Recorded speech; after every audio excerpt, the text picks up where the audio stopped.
Good morning. Welcome to our class together again. We're talking about the life of Moses. Today we come to the most important part, it seems like, of Moses' life, or at least what we mainly consider as the main task of his life, which he goes up on Mount Sinai and gets the law of Moses. And while today we won't go into intricate detail about the law of Moses, I wanted to take a little different approach and talk about some things that made him the right man to take care of this situation.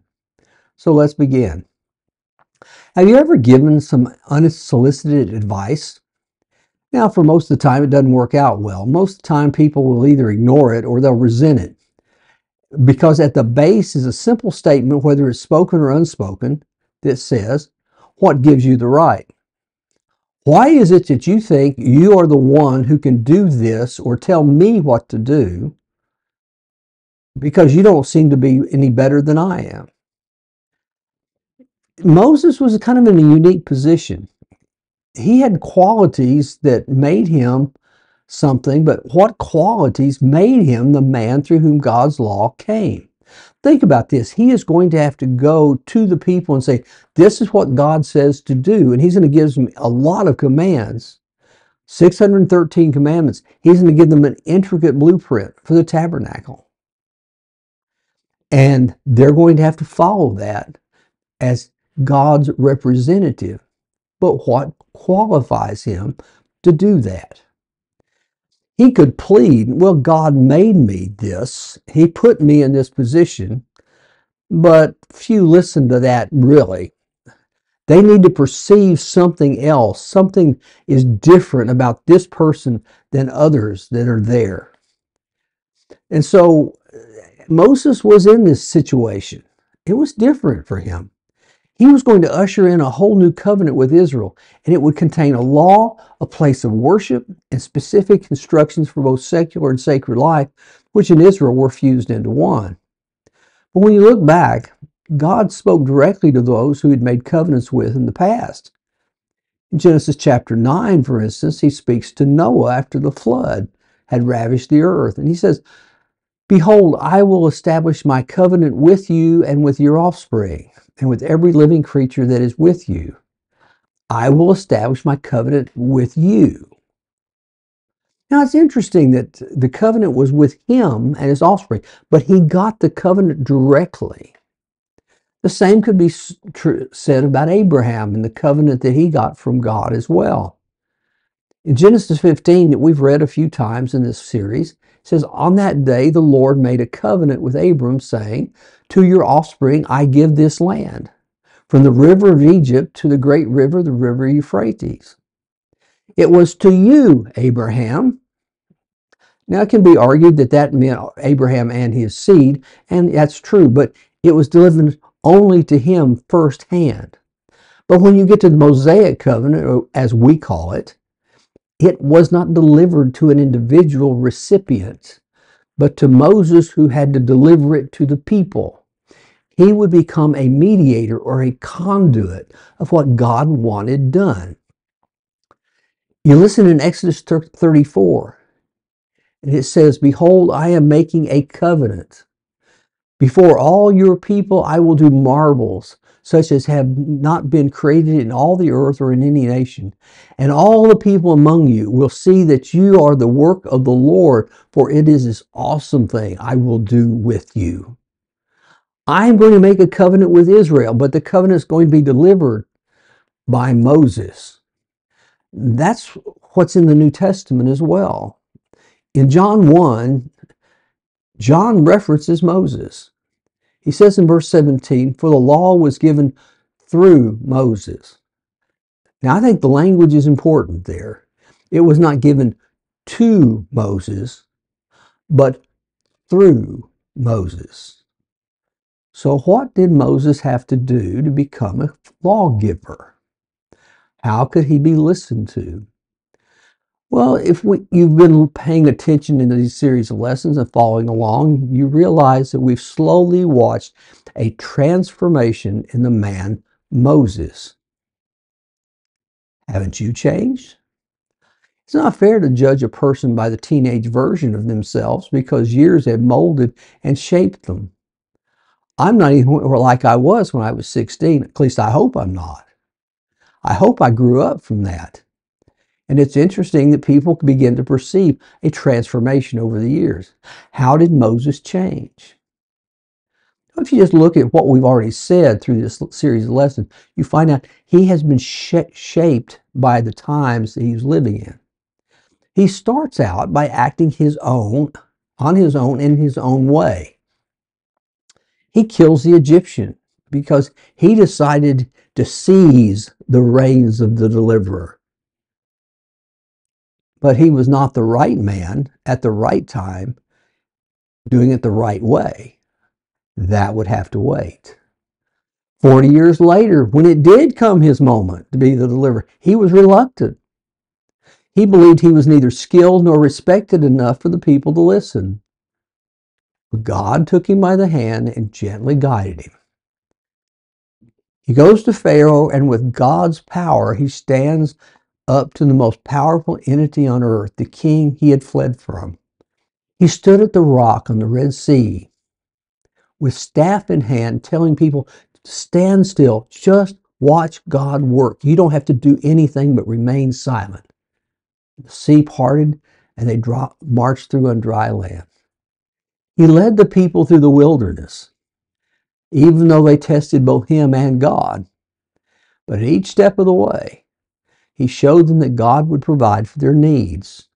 All of these are building blocks.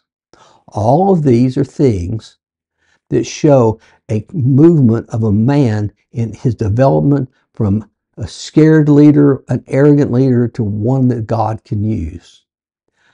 Because the Moses at the burning bush was not the Moses that carried the tablets of the law down the mountain. Several things had prepared him for that moment. And now he was the right kind of man. Why? What made him that? Well, first of all, he had the respect of the people. I use the word respect very particularly because you don't follow people you don't respect, do you? Most of the time, if someone is a cad, even if they're right, their personality and persona and character will determine whether or not whatever they say is valid. Their words will penetrate or fall to the ground based upon a level of respect. If you don't respect someone, you will not follow them. It's as simple as that. You may tolerate them, but not follow them. And to be respected, someone must demonstrate both that they have skill, competence, and that they have your best interest at heart, compassion. You wouldn't want to get on an airliner piloted by a guy who knew how to fly barrel rolls and decided to prove it. He may have the skill, but he doesn't have your best interest at heart. And so it was with Moses. Moses had those two things. God prepares his people to receive this new covenant, and Moses speaks to them. Now, therefore, if you will indeed obey my voice and keep my covenant, you shall be my treasured possession among all the peoples, for all the earth is mine, and you shall be to me a kingdom of priests and a holy nation. These are the words that you shall speak to the people of Israel. God is about to do something else outstanding and astounding. He will make this ragtag group of former slaves into a treasured possession of the Almighty. They're going to have to obey him. And there will be one who will speak the words to them, and the one who speaks will make much difference in their obedience. For if they do not believe that Moses knows what he's talking about, they will not follow. And for that reason, God puts Moses in this position. And the Lord said to Moses, behold, I am coming to you in a thick cloud, that the people may hear when I speak to you, and may also believe you forever. When he speaks, they may believe him forever. It's a tall task for a man to be the one that people depended on to know and to obey the will of God. But Moses would have their ear. In fact, the people demanded it. As they approached Sinai, the thunder peals and the lightning spidered its way through the sky like a crooked pen written in silver ink. The smoke billowed from it. It must have been a terrifying sight. God's on that mountain, and he's going to speak to us? Not me. They felt overwhelmed. They wanted Moses to speak to them, not God.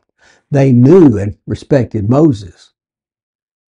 Now when all the people saw the thunder and flashes of lightning and the sound of the trumpet and the mountain smoking, the people were afraid and trembled, and they stood far off and said to Moses, "You speak to us, and we will listen, but do not let God speak to us lest we die."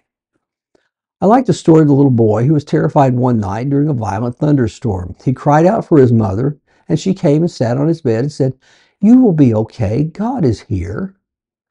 But the little boy looked through tears and replied, "I want something with more skin on it." That's what both Israel and us feel. We want something like us to represent the Lord. But the second trait that made Moses the perfect deliverer of the law was he had a special relationship with God. Moses spent time with God. It's interesting to note that. We assume it, but you see it in various times. He heard the voice from the burning bush. No one else did. He held in his hand a staff of God's power. He must have felt something different. God spoke to him about going to Pharaoh. God spoke to him about the Exodus. God spoke to him about Passover. God spoke to him all the time. He had a special relationship or fellowship with God. And in Exodus 33, Moses, writing his own account, which is what he does in these first 5 books of Moses, he describes the relationship. Thus the Lord used to speak to Moses face to face, as a man speaks to a friend. The Lord would speak openly and honestly like friends speak. Now don't confuse with the face to face. That simply means with an openness. In the Arab world, if you want to hide your intentions, you hide your eyes. I remember back in the 1970s when OPEC came into being and we had the first great oil crisis. I remember seeing in a Time magazine article a negotiating table with Arab sheiks there, and all of them, as they were negotiating, had thick, heavy sunglasses. You couldn't see their eyelids and their pupils, because if you couldn't see their face, you didn't know what they were thinking. God would reveal his plans and intents to Moses freely, and as we shall see, Moses could reply in kind. A relationship with God in which you feel complete openness is precious and must be developed. Why does God's blessing come to Israel? Some is due to the nature of God who loves without reserve. Second, I think, is Moses himself. According to the preceding passage, what follows is a startling concept. For how shall it be known that I have found favor in your sight, I and your people? Is it not in going with us so we are distinct, I and your people, from every other people on the face of the earth? And the Lord spoke to Moses, "This very thing that I have spoken I will do, for you have found favor in my sight, and I know you by name."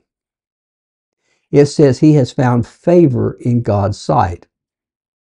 I find it fascinating that that exact word for favor here is also applied to Noah in Genesis chapter 6. Noah found favor or grace in the eyes of the Lord. Exactly the same word. There was something in both of these men, the desire to serve God and to reject the worldly standards, that seemed to draw God to them and them to God. Do we possess the kind of favor that gets God's attention? As we sing in the song, "A Wonderful Savior," Moses makes a request. "Show me your glory." It's a bold request, a request that only can be made by a friend. And God agrees. but he does it in a way to protect Moses. Moses says, "Please show me your glory." And he said, "I will make all my goodness pass before you and will proclaim before you my name, the Lord. And I will be gracious to whom I will be gracious, and I will show mercy to whom I will show mercy." But he said, "You cannot see my face, for man cannot see me and live." And the Lord said, "Behold, there is a place by me where you shall stand in the rock. And while my glory passes by, I'll put you in the cleft of the rock, and I'll cover you with my hand until it's passed by. Then I will take away my hand, and you'll see my back, but my face shall not be seen." As Moses is on Sinai, God has him stand in the crevice of a rock, facing inward. God passes by. When Moses turns around, he sees the trailing of the Almighty. Until Jesus came, this is as close as man got to seeing God. This tells us much about Moses and us. Moses cultivated a relationship with God through his unwavering trust, even when he didn't trust himself. When God called him to do something, he did it.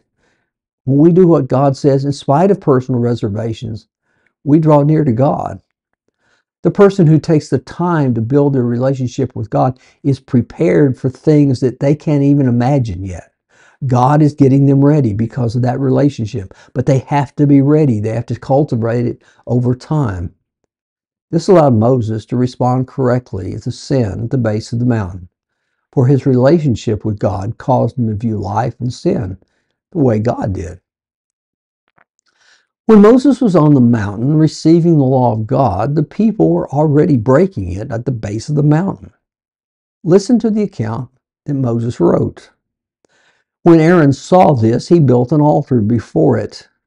And Aaron made a proclamation and said, "Tomorrow shall be a feast to the Lord." And they rose up early and offered burnt offerings and peace offerings. And the people sat down to eat and drink and rose to play. The Lord said to Moses, "Go down, for the people whom you brought up out of the land of Egypt have corrupted themselves. They turned aside quickly out of the way I have commanded them. They have made for themselves a golden calf and have worshipped it and sacrificed to it and said, 'These are your gods, O Israel, who brought you up out of the land of Egypt.'" Sadly, Aaron collapses under the pressure of the mob. He took gold and fashioned a calf, an image reminiscent of Egyptian idol worship. God had disappeared into smoke, and Moses had been engulfed at the same time. They would have to turn to a secular source of trust. Today, we do the same things. We're surrounded by a world of media, blog posts, and multitudes of voices giving us remedies for fears and anxieties, telling us how our lives can be better and fulfilled and richer. But God tends to get lost in the noise of all that, just as he was at the base of Sinai. So God instructs Moses to descend to the base of the mountain. He witnessed God's people bowing low before a golden calf and heard the voice of Aaron saying, "These are your gods." Enough was enough. Sin demands punishment. So Moses punishes the sin that so easily infected the Israelites. And when Moses saw the people had broken loose, or Aaron had let them break loose to the derision of their enemies, then Moses stood at the gate of the camp and said, "Who is on the Lord's side? Come to me." The sons of Levi gathered around him, and he said to them, "Thus the Lord God of Israel says, put your sword on your side, each of you, and go to and fro from the gate to gate throughout the camp, and each of you kill his brother and his companion and his neighbor." It's time to purge the cancer from the camp. Remnants of old ways would continue to infect unless the offenders were exposed and executed. While that may seem harsh to moderns, if you let sin linger in your life in any form, it'll eat away your soul. It takes cutting it out. It takes changes that can be painful at times, but necessary. For you see, sin is that serious. God punishes sin. And it's the only way to prove how serious he is about it. Moses knew that too. But then Moses also speaks to God and reminds him of another value that he holds dear: grace. In the Old Testament, there is a term called hesed, which is usually translated loving kindness. However, it doesn't mean anything mushy or soft. It simply means that God stays with his people even in their sin, not because of their goodness or their worth, but because of his. He'll maintain his covenant even if the people don't. It is a stark contrast to how other deities in other cultures seem to want to respond. That's what makes God the true God rather than just a story. He doesn't act like us. And so God expresses a desire, which he will again in Numbers 13 and 14. You see this interplay come out in the Old Testament a lot, that he is going to destroy the people and start over. He'll start over with Moses. He'll start from scratch. He'll just start over. But Moses can speak to his sense of grace. He speaks to his loving kindness. Why should the Egyptians say, with evil content did he bring them out to kill them in the mountains and consume them from the face of the earth? Turn from your burning anger and relent from the disaster against your people. Remember Abraham, Isaac, and Israel, your servants, to whom you swore by your own self and said to them, I will multiply your offspring as the stars of the heaven, and all this land that I have promised I will give to your offspring, and they shall inherit it forever. And the Lord relented from the disaster he had spoken of bringing on his people. How would it seem to the nations that God was going to make them a nation now, and the promises he made to the patriarchs, and suddenly he's going to turn on them, forget his promises, and crush them and wipe them off the face of the earth? Is he that capricious? Is he that touchy? See, Moses can appeal to God because he knows what the heart of God truly is. He knows it's not to destroy. He knows it is to build. He knows it has to punish sin, but then find a way to give grace to the sinner. And so he does that to us as well. When we sin, we feel the consequences of sin. That teaches us the seriousness of it. But God doesn't let it crush us. He provides a remedy, a forgiveness, a way out. But if you look at this and take all of the things that we've looked at in this one lesson, it's apparent that Moses was something we might want to call a bridge builder. A bridge builder builds the bridge between man and God. The only way man can get to God is through the bridge builder. And the only way God wants to get to man, that he can do it in the best possible way, is to have a bridge builder going the other way. It's apparent that Moses fulfills that task. He knew the needs and faults of the people and represented them to God. But he also knew the heart of God and could stand in for him with the people. Why could he give the law of Moses? Because he could speak for God. Why could he appeal to God's grace not to destroy the people? Because he could speak for the people. In John 1, that we visited just a moment ago, it says, for the law was given through Moses, grace and truth came through Jesus Christ. Now, it's easy to read that verse as a contrast. Moses was bad, Jesus is good. But if you really examine it, Moses is really the human model of what Christ was going to do. God lets us understand his mind on a lesser level before he shows us more. Because both Moses and Jesus were bridge builders. Moses acted that way for the people of Israel. Jesus was a bridge builder for all of mankind. So what does it take to be a bridge builder? The Hebrew writer of the New Testament reflected on that. He says in Hebrews chapter 9, verse 15, that Jesus was the mediator of the new covenant. That's exactly what Moses did for the old covenant. For what Moses did with the old covenant, Jesus does with the new covenant. The Hebrew writer is very fond of saying what you see in the Old Testament was just a shadow of what the reality was going to be. And here it is again. Now, Jesus can be the mediator of the new covenant for the same reason Moses could be the mediator of the old. There are two reasons. Listen to Hebrews chapter 4, 14 and 15. Since then, we have a great high priest who has passed through the heavens, Jesus, the Son of God. Let us hold our confession. For we do not have a high priest who is unable to sympathize with our weaknesses, but one who is in every respect has been tempted as we are, yet without sin. What makes Jesus a great bridge builder is the same thing. He created the same thing for Moses. One is his place with God. Jesus knows the heart of God. He shows the heart of God. He has passed through the heavens. He has been with God. He's the incarnation of God on earth. So when he speaks, God speaks. He is God's representative. He's the representation of God in heaven. But the second is he's like us. He knows us.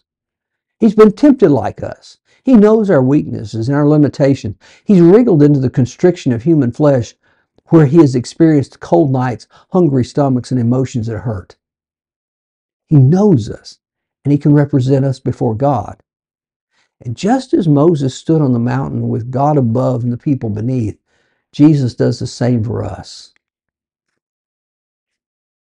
So Moses comes and stands on the mountain. The man who stands on the mountain of God in Exodus 20 is not the same man that stood on that same mountain in Exodus 3. He's gone through a spiritual transformation similar to what must happen in our lives as well.